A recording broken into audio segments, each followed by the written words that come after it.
Social media पे इन दिनों हिंदुओं की आपस में इस बात पे बहस चल रही है कि राम जी मांस खाते थे या नहीं खाते थे। मांस मतलब गोश्त। राम जी गोश्त खाते थे या नहीं खाते थे। बाज़ हिंदू ये कहते हैं कि राम जी गोश्त खाते थे, जबकि अक्सर हिंदू ये कहते हैं कि राम जी गोश्त नहीं खाते थे। और जहाँ तक धार्मिक पुस्तकों की बात है तो किसी भी धार्मिक पुस्तक के अंदर जो आमतौर पर पब्लिक में चली हुई है, उनमें से किसी पुस्तक के अंदर साफ तौर पे ये बात नहीं लिखी है कि राम जी गोश्त खाते थे। लेकिन कुछ लोगों ने कुछ इशारों से समझा है या कोई और दूसरी किताब है तो उन किताबों से वो लोग इस बात को साबित करते हैं। तो कहीं कहीं इशारे से ये बात मिलती है।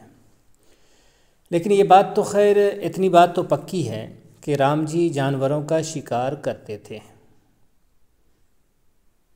अब यहाँ देखें, ये ये क्या कहते हैं, वाल्मीकि रामायण का अरण्यकांड का 43वां सर्ग है। ये जो ऊपर लिखा है वो आप देख सकते हैं।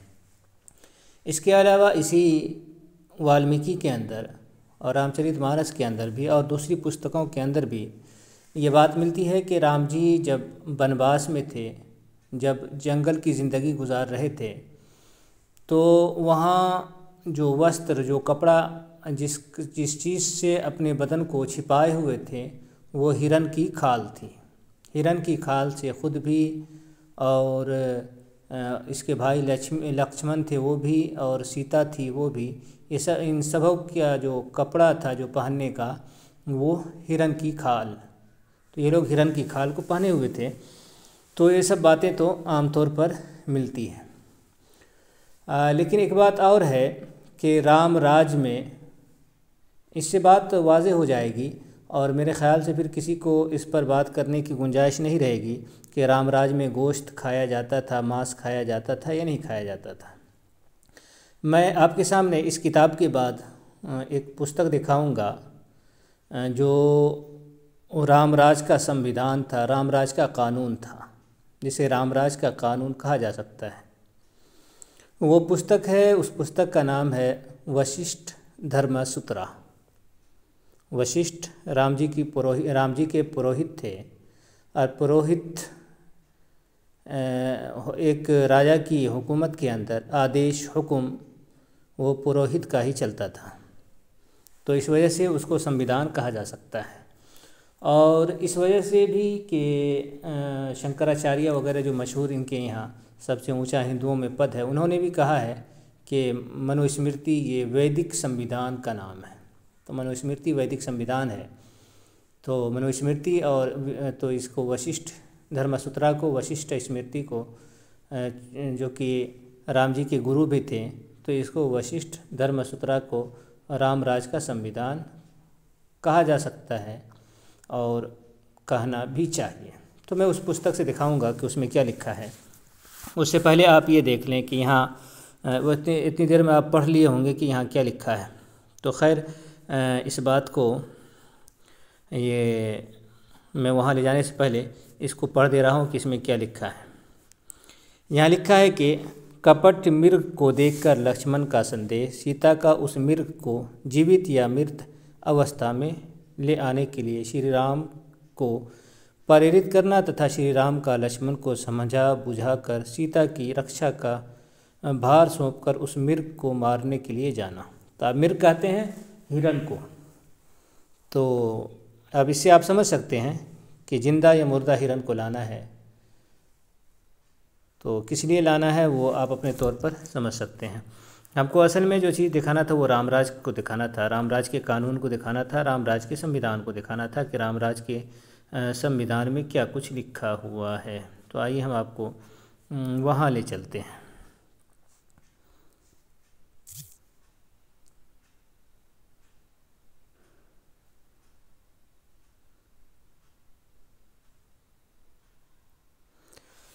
ये जो पुस्तक आपके सामने खुली हुई है, ये पुस्तक है वशिष्ठ धर्मसूत्रा।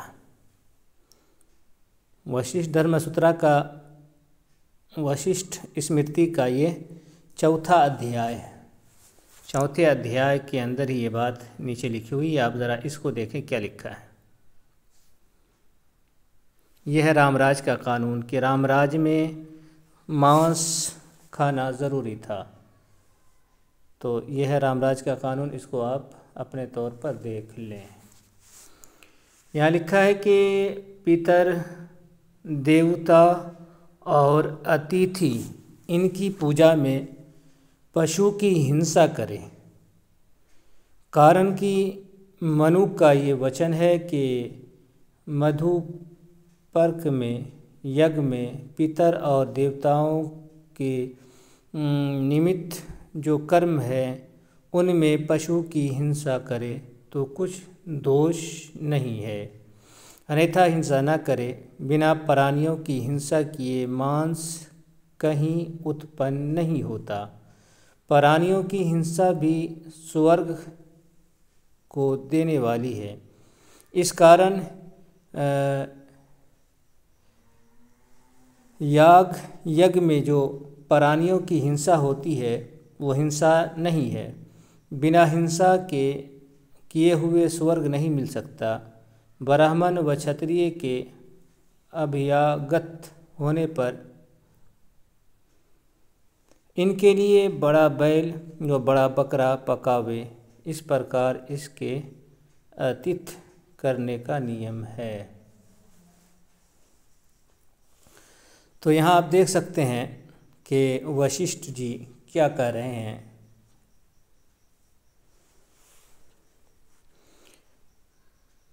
यहाँ देखें, रोशनी कुछ कम हो गई।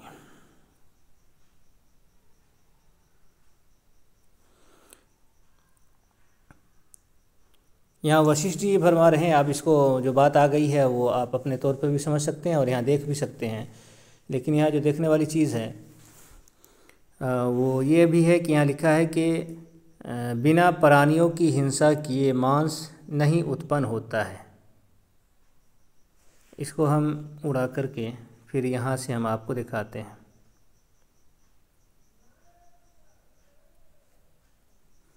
यहाँ से आप देखें,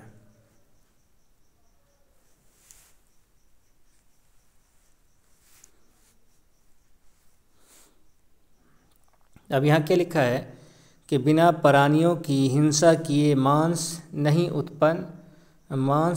उत्पन्न नहीं होता। प्राणियों की हिंसा भी स्वर्ग को देने वाली है। तो यहाँ ये बात आ गई कि ये जो इनके यहाँ जानवर काटना है इससे स्वर्ग मिलता है, हिंसा से स्वर्ग मिलता है। ये रामराज का कानून था। प्राणियों की हिंसा भी स्वर्ग को देने वाली है। इस कारण यज्ञ वगैरह में प्राणियों की हिंसा होती है, वो हिंसा नहीं है। ये जो जानवर को काटा जाता है उसको हिंसा नहीं कहा जा सकता है। ये बात वशिष्ठ जी फरमा रहे हैं। बिना हिंसा किए हुए स्वर्ग नहीं मिल सकता। बाप रे, ये तो बड़ी बात हो गई। ये तो इस पर निशान लगाना ज़रूरी है।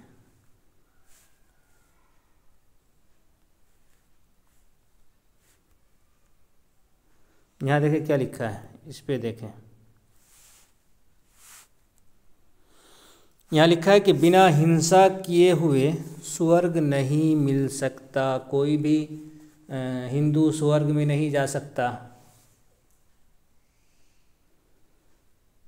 इसी किस्म की बात व्यास स्मृति के अंदर है। और व्यास स्मृति के अंदर तो ये बात भी आई है कि अगर जो ब्राह्मण गोश्त नहीं खाता है, मांस नहीं खाता है, तो पतित हो जाता है, धर्म से बाहर हो जाता है। तो पता नहीं ये जो अंधे बहरे जो धर्म गुरु बने हुए हैं, ये लोग ज्ञान कहाँ से लाते हैं, या अंधे को जो बता दे वही उसको मान करके अपने तौर पर करता है, पता नहीं क्या। ये तो देखें आप, साफ साफ ये सारी बातें लिखी हुई हैं। और ये कोई ऐसी पुस्तक नहीं है जिसको कोई भी हिंदू नकार सके। और आगे क्या, ब्राह्मण क्षत्रिय के आने पर इनके इस्तकबाल के लिए बड़ा जैसा बैल ज़बह करे, बैल की हिंसा करे। दावत के तौर पर जो लोग आते हैं अतिथि और मेहमान के तौर पर, तो उसके लिए यहाँ है कि बड़ा बकरा, बड़ा बैल इसको करे। तो इस तरह से उसका स्वागत करे, गोश्त खिलाए। तो ये सारी बातें तो बिल्कुल वाज़ेह हैं। तो फिर ये लोग इस तरह से बोलते क्यों हैं कि समझ में बात नहीं आती है कि आदमी इन लोगों की बात सुन के पागल ना हो जाए। यहाँ आप देखें साफ साफ लिखा हुआ रामराज का कानून है कि हिंसा करना ज़रूरी है, हिंसा करने से स्वर्ग मिलेगा, बिना हिंसा किए स्वर्ग में नहीं जाया जा सकता है। ब्राह्मण या क्षत्रिय अगर आवे तो ये लोग एक दूसरे के पास जाए या कहीं जाए तो उसके लिए बड़ा जैसा बैल ज़बह करे, बैल की हिंसा करे, उसका गोश्त खिलाए, बड़े जैसे बकरे का गोश्त खिलाए। तो इस तरह की बातें हैं। तो फिर भी ये लोग क्या है इन लोगों के दिमाग में, क्या लोगों को किस रास्ते पर चलाते हैं, देखते हैं कि बेवकूफ़ बनाते हैं तो ये लोग बनते हैं कि नहीं बनते हैं। तो खैर ये बिल्कुल आपके सामने बात खुली हुई है, आप देख सकते हैं। ये वशिष्ठ स्मृति है और वशिष्ठ स्मृति में जानवर की हिंसा करना, रामराज में जानवर की हिंसा करना ज़रूरी था।